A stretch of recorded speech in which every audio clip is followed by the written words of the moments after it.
Right. Can you hear me, everybody? Good afternoon, everyone. Welcome. It's great to see so many people here. I love it when there's loads of people I don't know as well, so I look forward to chatting with you. My name's Mike Wild. I'm the Chief Exec of MAC. And it's our pleasure to welcome you to today's Manchester Voluntary Sector Assembly event, which is going to focus on volunteer management, volunteer involvement, and all and sundry things about volunteering. So I'm just doing a quick intro, and then I'm basically handing over to our fantastic active communities team who run the Volunteer Centre and a host of other projects that help citizens get involved in the life of this city, basically, through all sorts of things which many of you are involved in.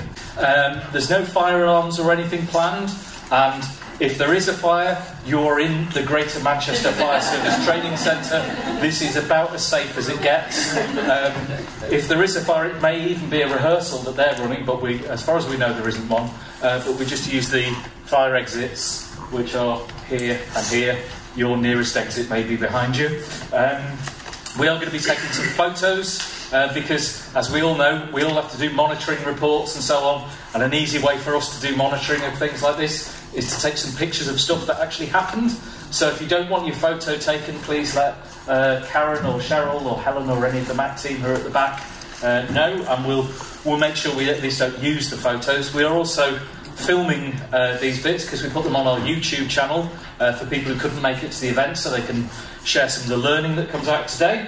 And if you're on your phone during the event, that's great, as long as it's on silent. But we'd really like you to use our hashtags if you're on any social media. So that's MCR VSA, that's our regular one for the Voluntary Sector Assembly, but also this one, VI Making It Happen. So that's a kind of national one around volunteer involvement. So you're plugging into a wider network if you're using any of those. So we'd really appreciate it because you share the story of what's going on today, share what you've learned. It's a great way to engage more people than just those of us who are in the room. So, before we get into the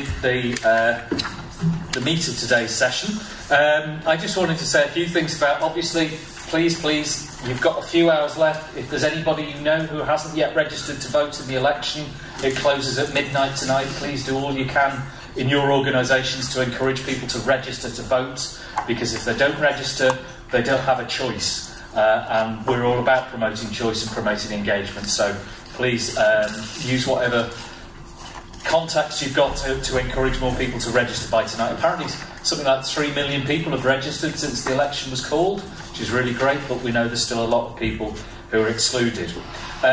If you're running any events like around the election, like any hostings events or any democratic debates or anything like that, please let us know. If you've got any comments that you want to make on what you're seeing from parties and manifestos, we're trying to pull all those together, so have a chat with Karen, who's over at the back. We're doing a bit of work to look at what the different parties are saying about volunteering, the charity sector, civil society.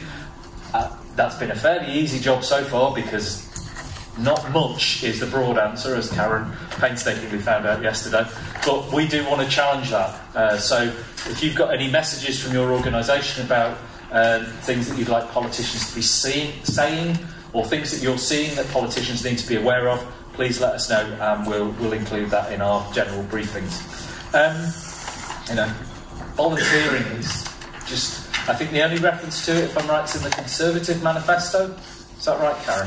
I can't remember. I've slept since then, I'm afraid.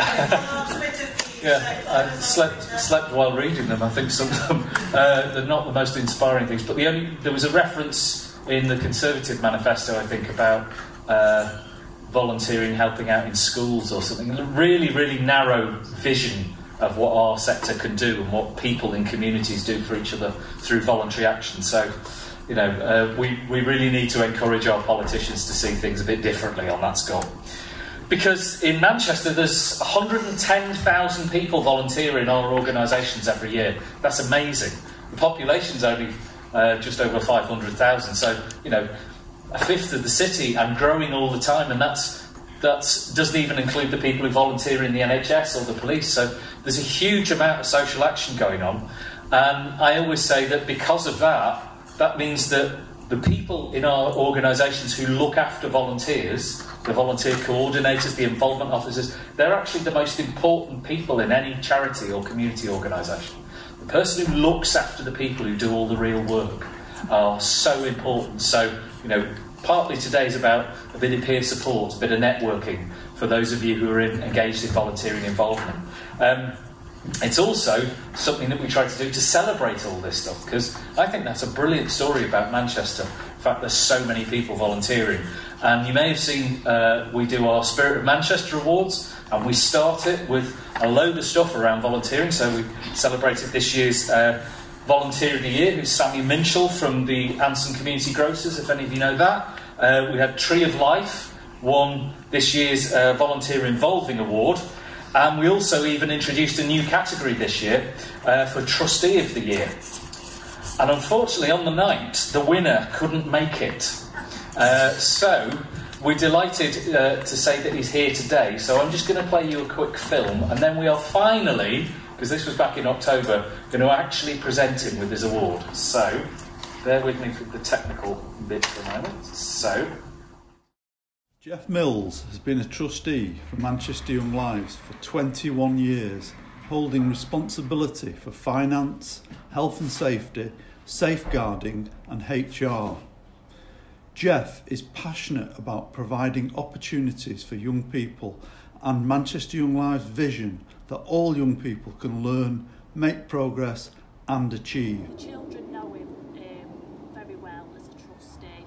He's always willing to go that extra mile. He supports all the community events and just takes a real interest in what's going on within the organisation. Jeff's long service, wisdom and vision for Manchester Young Lives has taken the charity to higher and more professional levels. Without his drive and commitment, Manchester Young Lives would not be achieving its success today. He is an enabler and friend. Jeff Mills reaches the parts other trustees don't reach, and I think an award would make him extremely proud. So, it's my great pleasure to welcome... Thanks to the driving force of Andrew. Jeff Mills.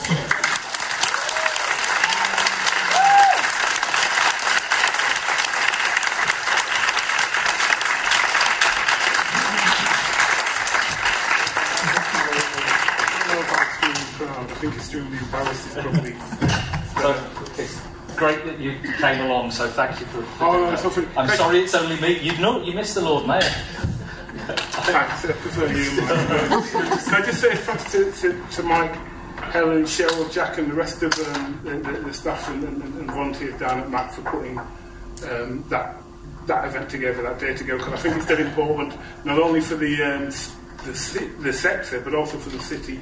And the last thing I'll say, because I'm not really a public speaker, is that I think the trustees, management committee members actually should meet together more independent of the paid staff, because I think that's one of the things I say is missing in Manchester, is that the actual volunteers, particularly on the management committees, don't get together enough to talk independently about how they can work better across the city as well.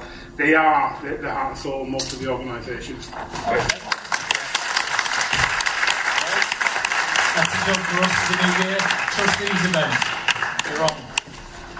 I'm now going to hand over to Jack from the Active Communities team, who's going to take us through the rest of the session.